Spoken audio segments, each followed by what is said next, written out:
하나님 말씀만이 우리를 살리는 줄로 믿습니다. 아무것도 염려하지 말라 하시는 말씀대로 우리가 살아가기를 원합니다. 하지만 삶에 밀려오는 여러 가지 거친 파도로 인하여 때로 우리가 두려움에 빠집니다. 이 모든 것들을 오늘 이 밤도 우리가 주님 앞에 가지고 나와 주님께 내어드리며 더 높이 날아오르기를 원합니다. 하나님의 선한 손길을 경험할 수 있게 되기를 원합니다. 오늘도 들려주시는 음성을 듣게 하시고 말씀 붙잡고 기도하며 더 깊이 주님을 만나는 시간이 되게 하여 주시옵소서. 예수님의 이름으로 기도하옵나이다. 아멘. 오늘 함께 나누실 하나님 말씀은 마가복음 6장 1절부터 3절까지 말씀입니다. 마가복음 6장 1절부터 3절까지 말씀입니다. 신약성경 62면입니다. 마가복음 6장 1절부터 3절까지 말씀을 제가 한 절, 여러분들이 한 절, 그리고 다 같이 마지막 절을 읽도록 하겠습니다. 예수께서 거기를 떠나사 고향으로 가시니 제자들도 따르니라. 안식일이 되어 회당에서 가르치시니 많은 사람이 듣고 놀라 이르되 이 사람이 어디서 이런 것을 얻었느냐? 이 사람이 받은 지혜와 그 손으로 이루어지는 이런 권능이 어찌 됨이냐? 같이 읽습니다. 이 사람이 마리아의 아들 목수가 아니냐? 야고보와 요셉과 유다와 시몬의 형제가 아니냐?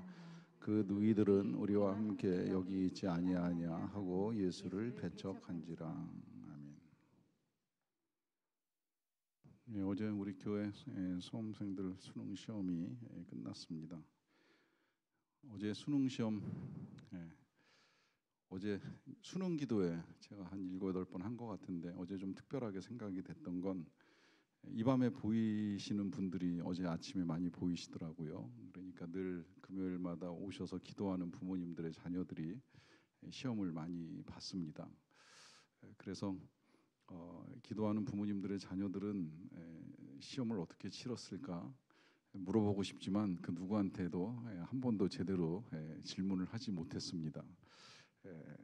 저는 솔직히 우리 교회 자녀들이 어느 대학을 갔는지 다 몰라요. 이제 모르는 이유는 제가 알 거라고 생각하고 얘기를 안 해주시더라고요. 근데 제가 감히 질문을 할 수가 없어요. 어디를 갔느냐고. 괜히 질문 잘못했다가 대답하기 민망하거나 힘들까봐 이제 먼저 질문을 못 하는데 제가 알 거라고 생각을 하시는지 안 가르쳐주고 애가 기숙사를 갔는데 그러는데 도대체 이게 어느 학교 기숙사인지 알 방법이 없어요. 누굴 통해서 들었을 거라고 생각하지만 사실은 누가 안 전해줍니다. 왜냐하면 이제 뭐 나쁜 데 갔으면 뭐 나쁜 데 간 걸 전하기도 불편해 하실 것이고 좋은 데 갔으면 배 아파서 얘기 안 해줄 거 아닙니까? 그러니까 이러거나 저러거나 제가 듣기가 참 되게 어려워요. 그래서 잘 모르는데 알고 있을 거라고 생각들을 하시더라고요. 결과를 가르쳐 주세요. 저도 궁금해요. 다만 질문은 못해요. 왜 질문을 못하냐면 저도 수험생 키워봤잖아요. 가만 생각해 보니까 저도 시험 보는 날 4번이나 데려다 줘 봤더라고요. 그리고 끝날 때 데리러 가본 적도 있는데 끝날 때 데리러 가서 만나면 질문하잖아요. 잘 봤냐? 그러고 물어보죠. 항상 대답은 뭐예요? 못 봤어요? 아니면 모르겠어요. 이게 전부예요. 다른 대답을 혹시 들어보신 분 계세요?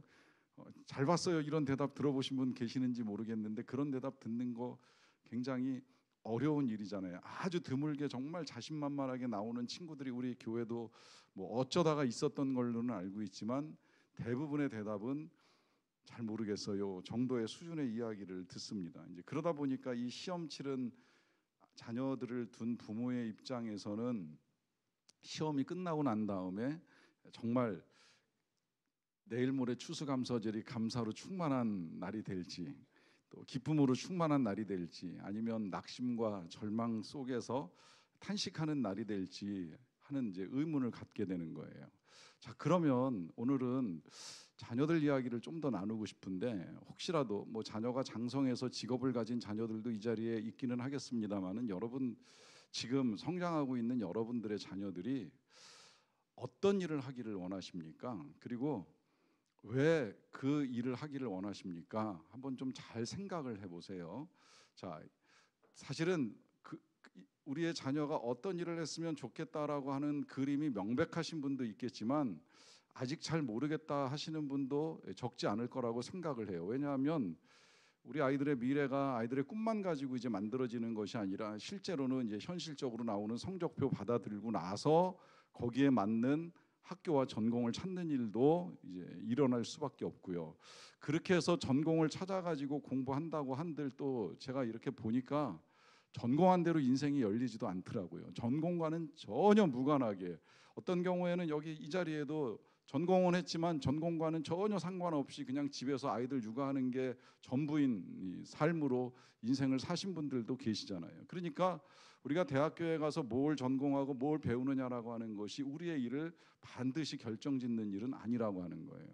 자, 그렇다고 한다면 어떤 일을 하느냐보다 중요한 건 이제 여러분 여기서 이제 우리가 직업을 갖는 일의 의미를 한 두어 가지는 정확하게 좀 알고 가셨으면 좋겠는데, 직업은 돈을 벌기 위해서 갖는 것이 절대 아닙니다. 이건 아주 직업에 대한 잘못된 이해입니다.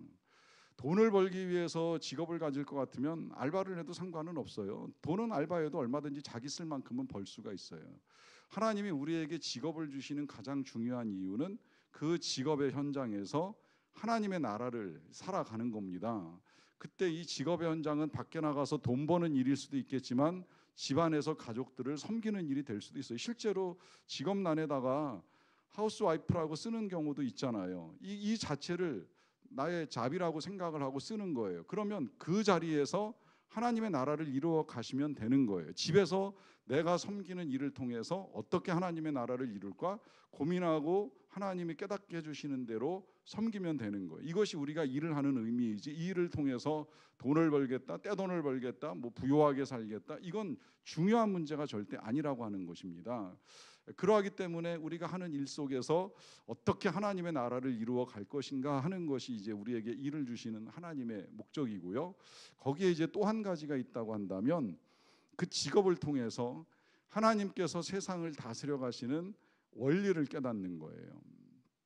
그 원리를 깨닫기에 사실 제가 요새 어떻게 하다 보니까 계속 이 도시 문화를 비판하게 되는데, 비판만 하지는 않았어요. 새벽에는 이제 도시 문화가 가지고 있는 긍정적인 면도 말씀을 드리기는 했는데, 도시 문화에서 하나님이 세상을 다스리는 원리를 깨닫기는 이제 어렵다고 말씀을 드리는데, 예를 들어서 이제 농업 같은 경우에는 제일 좋아요. 이제 하나님이 다스리는 원리. 때가 되면 씨를 뿌려야 된다. 또 때가 되면 가꾸고 돌봐야 된다. 그리고 때가 되면 거둔다. 그리고 때가 돼서 미리 저장하지 않으면 겨울을 나기가 어렵다. 이제 이런 하나님 나라의 원리를 우리가 일을 통해서 배워갈 수가 있잖아요.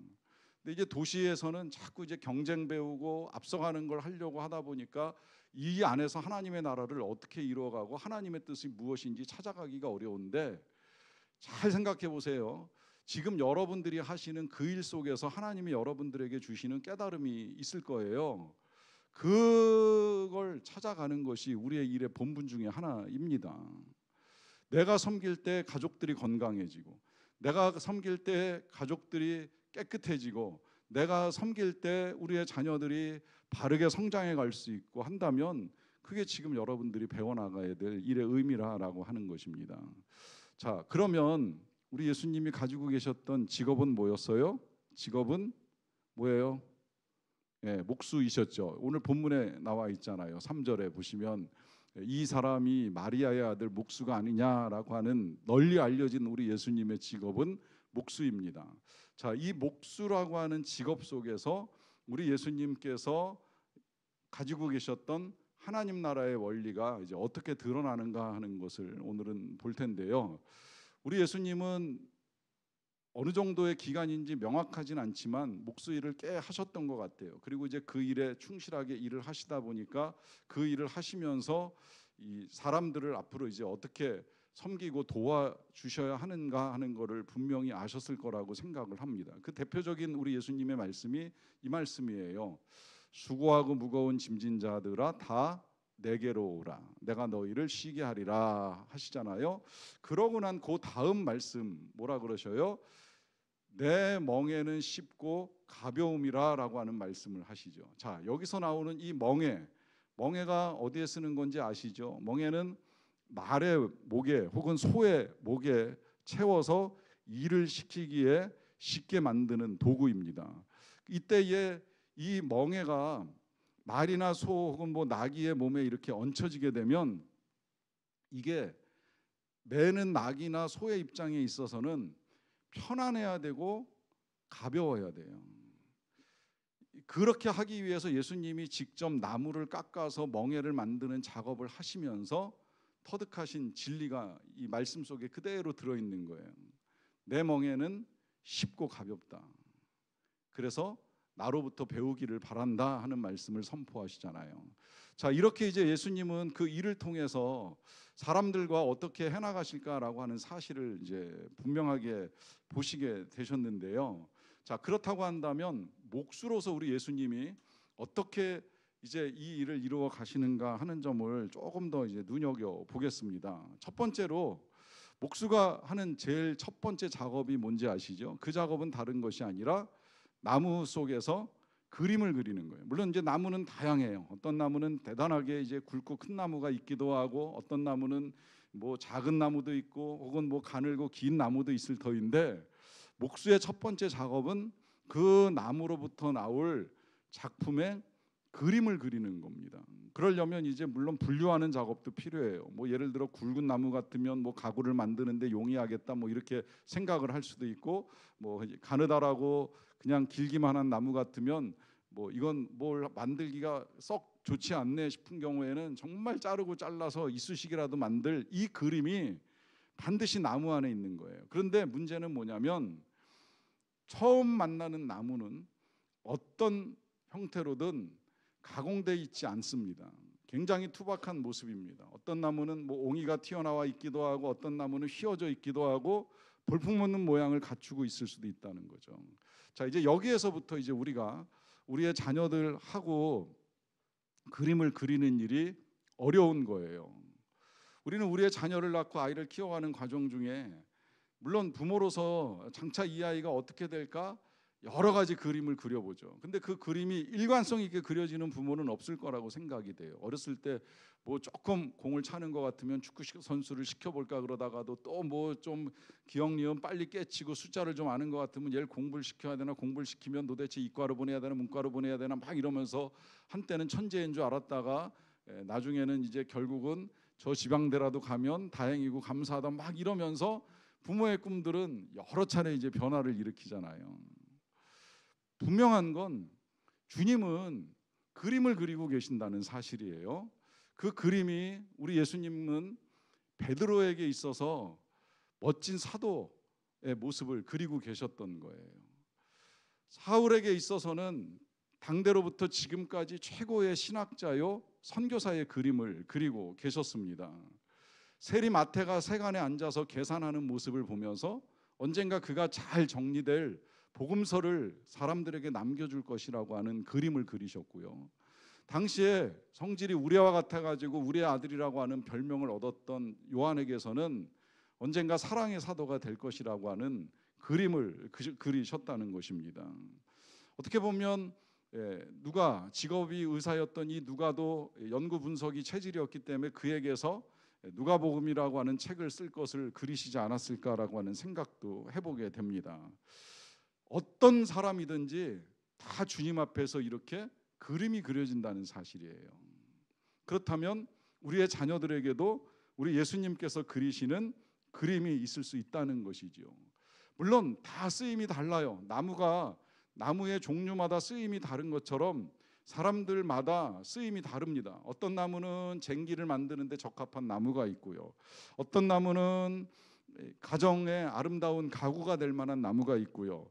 어떤 나무는 정말 예쁜 작품으로 탄생할 나무도 있습니다. 중요한 건 그림이 그려진다라고 하는 사실이고요. 그렇게 해서 이제 그림이 그려지고 나면 그 다음에 이제 진행되는 작업은 이 나무를 깎는 작업이지요. 여기 이제 여러 가지 도구들이 필요합니다. 톱도 필요하고 뭐 대패도 필요하고 조각칼도 필요하고 한데요. 어떤 도구를 사용하든지 분명한 건 그 과정에는 시간이 필요하다는 거예요. 그리고 작품이 멋지면 멋질수록, 귀하면 귀할수록 많은 시간이 필요합니다. 그리고 그 시간들 속에서 남겨지는 부분이 있고 깎여 나가는 부분이 있어요. 깎일 게 깎여야 되고 남길 게 남겨져야 대단한 작품이 나오는 것이지, 잘못 건드려서 깎으면 안 될 부분이 깎이거나 혹은 남아야 될 부분이 남지 않게 되면 좋은 작품을 만들어내기가 쉽지 않다는 거죠. 그러니까 이 작품을 만들어 나가는데 시간이 많이 걸립니다. 그러니까 우리 예수님 보세요. 사람을 고치는 데 있어서는요, 1시간도 필요하지가 않아요. 어떤 경우엔 그냥 지나가다가 옷자락만 내줘도 병 고치는 거 우리가 최근에 봤잖아요. 그런데 사람을 가지고 작품을 만들어 가는 데 있어서는 최소 3년, 그 3년 동안에도 별의별 일을 다 겪으시고 3년 동안에도 되는 사람이 있고 안 되는 사람이 있는 거예요. 그 3년 동안에 안 된 사람이 있잖아요. 가룟 유다 같은 경우에 끝내 예수님의 손에서 안 만들어집니다. 그럼 제자들은 잘 만들어졌을까요? 실은 제자들도요, 쉽지 않았어요. 우리가 지금 마가복음 읽어 나가고 있습니다만은 이 마가복음이 좋은 건 뭐냐면 거의 4장에 한 번씩 이 제자들이 얼마나 엉망인가 하는 걸 보여줘요. 그래서 우리가 4장 끝자락에 왔을 때 이 제자들이 풍랑 앞에서 쩔쩔매면서 우리를 죽게 내버려 두실 겁니까? 라고 하면서 믿음 없는 모습 보여주잖아요. 이게 제자들의 실체였던 거예요. 나중에 보면 네가 크냐 내가 크냐 이러고 싸우다가 예수님 앞에 가서 우리가 누가 큽니까? 따지기도 하고요. 마지막에 가서 보면 이 제자들이 끝내 예수님 다 버리고 부인하고 도망가잖아요. 우리 예수님도 끝없는 실패를 경험하셨다는 거예요. 그런데 한 번도 제자들을 포기하신 적은 없습니다. 이게 우리가 눈여겨봐야 될 부분이에요. 시간 걸립니다. 사실 생각해 보면 우리도 시간 많이 걸렸잖아요. 아니 심지어 시간 걸렸음에도 불구하고 나도 뭐 그렇게 크게 달라진 게 없잖아요. 근데 우리 자녀들 이제 10년 20년 키워놓고 뭘 그렇게 대단한 걸 기대하십니까? 얼마나 대단한 사람이 되기를 기대하십니까? 중요한 건 포기하지 않는 게 필요한 거예요. 주님이 포기하지 않으신다는 사실입니다. 그러는 가운데서도 정말 명작을 만들려고 하면 목수 입장에서는 이제 이게 가장 힘든 도전인데, 정말 제대로 된 작품을 만들려고 하면 그러면 가장 힘든 씨름을 해야 됩니다. 제가 주일에도 이 여호와의 나무라고 일컫는 레바논의 백향목 말씀을 잠깐 드렸는데, 이 나무 왜 저 레바논에서 잘라가지고 이스라엘 가나안 땅까지 이걸 날라와야 했을까? 이게 생각해 보면 자르기도 힘들고 자른 거 싣기도 힘들고 싫은 거를 날라오기도 쉬운 때가 절대 아닌 거예요. 근데 그걸 거기서부터 갖고 오는 이유가 어디 있겠어요? 그걸 갖고 와서 성전을 세우고 왕궁을 세워야 제대로 볼만한 작품이 만들어진다는 걸 아는 거죠. 그러니까 지금도 좋은 걸 만들기 위해서는 단단한 나무를 사용할 수밖에 없는데, 문제는 그러다 보면 이 나무를 구하는 것부터 깎는 거 만드는 것까지가 절대 쉬운 작업은 아니라는 거예요. 그러니까 우리 예수님이 사울에게 들어있는, 사도 바울에게 들어있는 그 아름다운 작품성을 보기는 하셨지만 이게 깎는 게 너무 힘들다 보니까 이 바울을 바울로 만들기 위해서 핍박도 많이 받으시고 나중에 이제 스데반까지 순교하는 일이 일어난 거예요. 그 스데반의 죽음 앞에서 사울이 흔들리기 시작을 하는 거죠. 그러다가 예수님을 만나는 거예요. 거저 만들어지는 것이 아닙니다. 때로 희생이 따릅니다. 때로 수고가 따르고 때로 고통이 따를 수 있다라고 하는 사실입니다. 그러는 가운데에 이제 하나님이 만들어 나가시는 작품이 만들어지는 것이죠. 자, 문제는 예수님이 이러한 일들을 그 하셨던 일과 함께 이루어 가신다고 하더라도 이제 우리는 답답한 거예요. 왜 답답하냐면 첫째로 지금 우리의 자녀들 이렇게 보면 그림이 안 그려져요. 그려질 듯 안 그려집니다. 뭔가 될 듯 안 되기도 하고, 뭔가 정말 잘 될 것 같은데 그러다가 엇나가기도 하고 혹은 기대만큼 미치지 못하는 이런 결과들 볼 때마다 마음이 상하잖아요. 과정에 인내가 필요하다라고 했는데요. 사실은요, 과정에 인내만 가지고 되는 게 아니더라고요. 보니까 목수가 시간만 오래 들인다고 해서 작품이 나올 것 같아요? 아니죠. 기술이 좋아야지요. 기술 없이 내내 그냥 해보겠다고 덤벼가지고 깎는다. 절대 안 됩니다. 제가 고등학교 다닐 때 기억이 있어요. 고등학교 다닐 때 저희는 미술 수업을 했는데 수업 시간에 미술 선생님이 하루는 빨래비누 하나씩 다 가지고 나오라고 이제 그러더라고요. 그래서 우리 어렸을 때 쓰던 그 네모난 이제 사각 빨래비누를 이제 가지고 갔는데 이걸 가지고 다 같이 이제 사람 얼굴 조각을 하나씩 만드는 작업을 하는 거예요. 그러면서 미술 선생님이 먼저 이렇게 시범을 보여주시는데 정말 금방 한 5분도 안 됐는데 쫙쫙쫙쫙쫙 깎더니 얼굴 하나를 딱 이렇게 보여주시는데 볼 때 저도 저까지 거쯤이야 나도 할 수 있지. 나도 손재주가 나쁜 사람은 아닌데 저거 못하겠나 싶었어요. 그런데 그 1시간 다 되도록 열심히 깎고 해도 결국 사람 얼굴이 안 나오더라고요. 이상한 모양이 나오더라고요.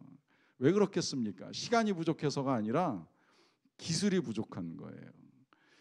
그러니까 우리가 인내를 하는데 기술이 없으면 아무 소용이 없다는 거죠. 문제는 이 부모가 기술을 연마할 시간이 없었어요. 우리 부모가 가끔 아이들 힘들게 하고 나서 요새 이제 자주 해주는 말이 하나 있잖아요.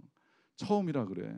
엄마가 아빠가 부모가 처음이라 그래. 그래서 미안해 이런 말 해요. 이 말은 우리가 부모로서의 기술을 연마할 시간이 없었다는 거예요. 문제는 이 기술 없이 아이들을 깎아내려고 하다 보니까 어떤 문제가 생기냐면 재료를 망치든지 내 손에 상처를 냅니다. 무슨 이야기예요? 기술 없는 부모가 아이를 망치든지 자기 마음의 상처를 만들어내는 거예요. 그러니까 이게 인내만 가지고 되는 게 아니더라고요.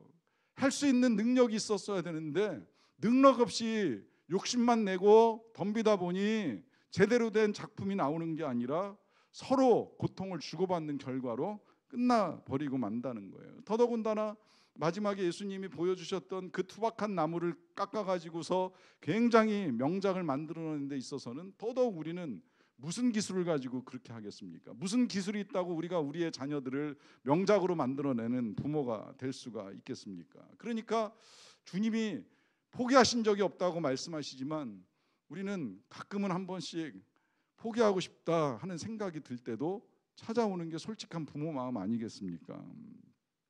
그러다 보니까 다시 한번 생각을 해보게 되는 거예요. 예수님은 그렇게 그림을 그리고 그 다음에는 깎아내고 시간이 걸려서 명작을 하나하나 만들어내셨는데 우리는 그림도 못 그리고 기술도 없고 참지도 못하면서 도대체 뭘 어떻게 이루어갈 수 있는가라고 하는 생각을 하게 되는 것이죠. 자, 여기서 이제 다시 생각을 해봅니다. 우리는 예수님이 아닙니다. 그러니까 할 수가 없는 거예요. 주님은 주님이시니까 할 수 있으시겠지만 우리는 주님이 아니니까 할 수 없는 게 분명해요. 그러면 할 수 없다고 한다면 그러면 우리는 그냥 손 놔버려야 되느냐? 아니지요. 우리가 손 놔버리지 않도록 하나님이 우리에게 주신 직분이 부모라고 하는 거예요. 부모라는 건 뭐예요? 결국은 하나님과 함께 하나님의 손에서 아이들을 함께 만들어가는 존재이지요. 그렇다면 우리는 주님은 아니지만 주님 손에 있는 도구들입니다. 도구. 그래서 우리를 통해서 하나님이 만들어 가시는 거예요. 물론 여기 이 도구도요. 이제 여러 가지가 필요해요. 아까 제가 뭐 서두에 뭐 톱도 필요하고 칼도 필요하고 뭐 대패도 필요하고 하다고 했는데 이게 우리가 한 사람을 제대로 만들어가는 과정 중에 어찌 부모만으로 되겠어요? 누가 그랬잖아요. 사람 한 명을 키우는데 마을 전체가 필요하다고. 이 말은 한 사람의 수고로만 아이가 크는 건 절대 아니라는 거예요.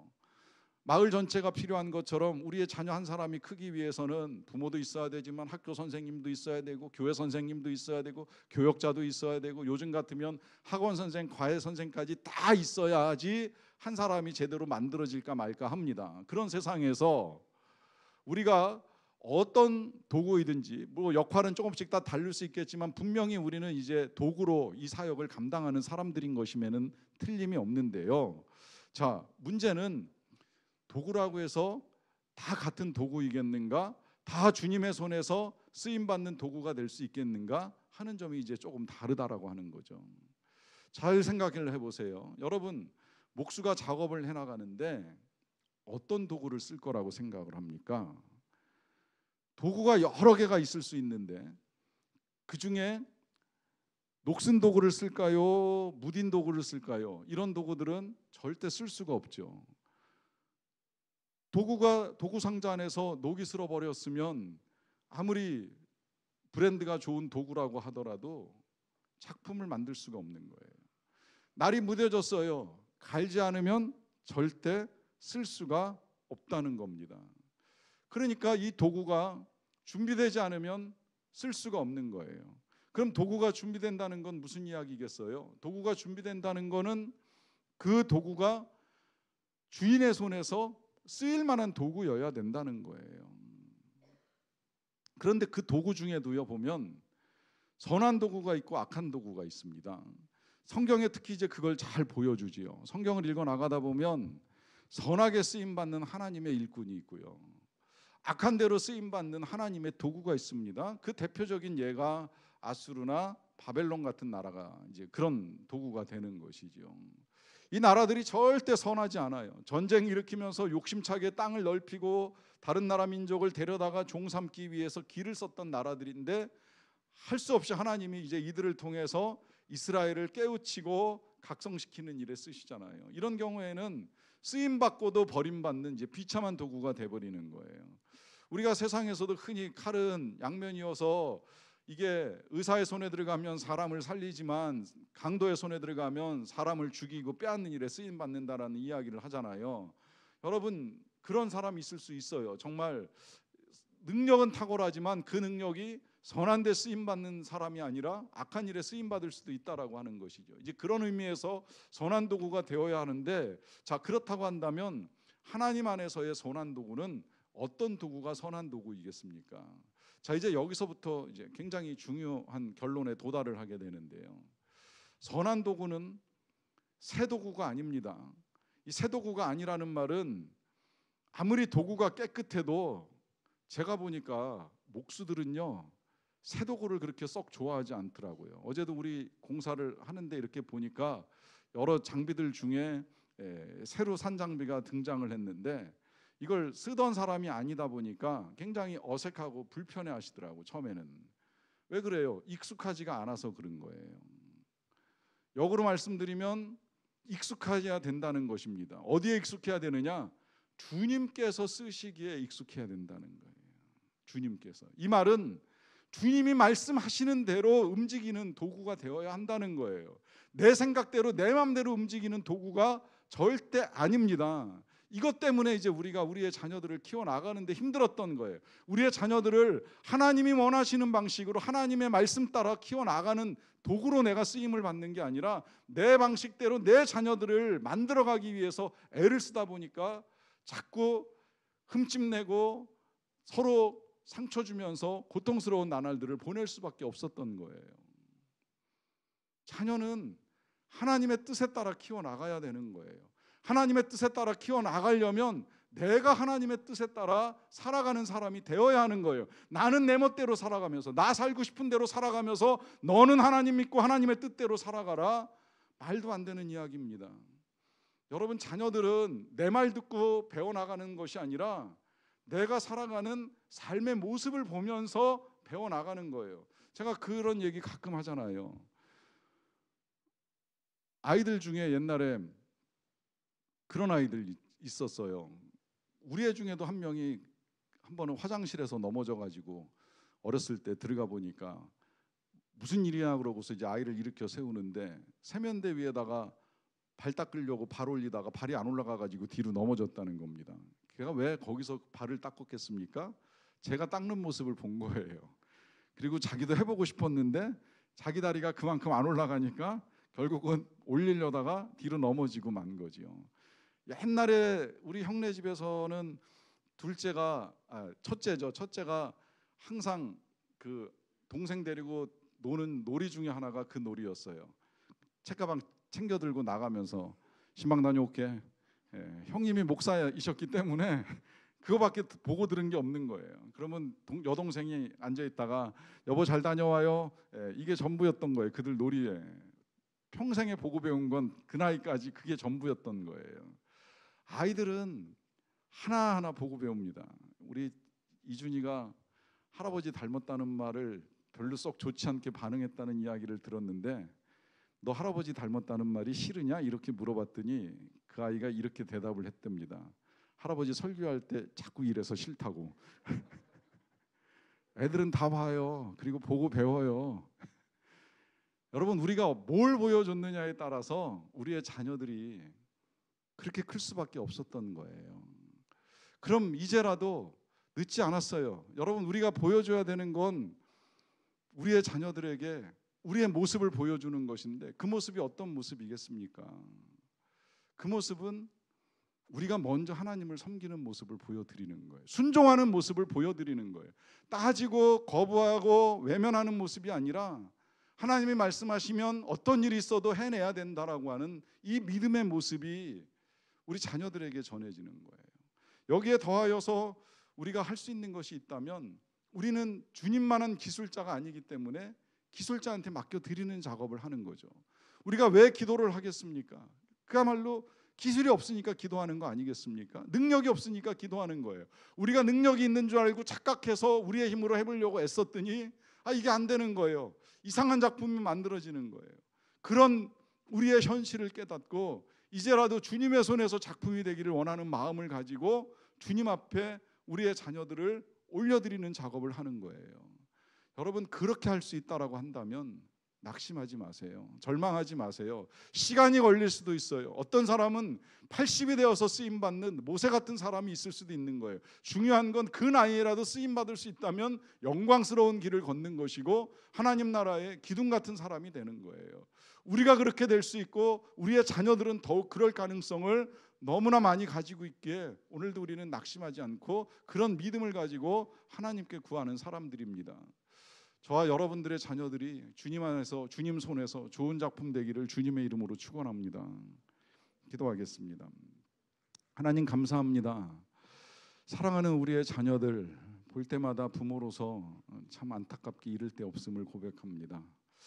그러하기에 어찌해야 될까 고민과 근심을 가지고 나와 오늘도 우리가 이 자리에서 함께 기도하며 우리의 자녀들을 주님 손에 올려드리기를 원합니다. 주님, 다스려 주시고 만져 주시옵소서. 함께 해 주시기를 원합니다. 예수님의 이름으로 기도하옵나이다. 아멘.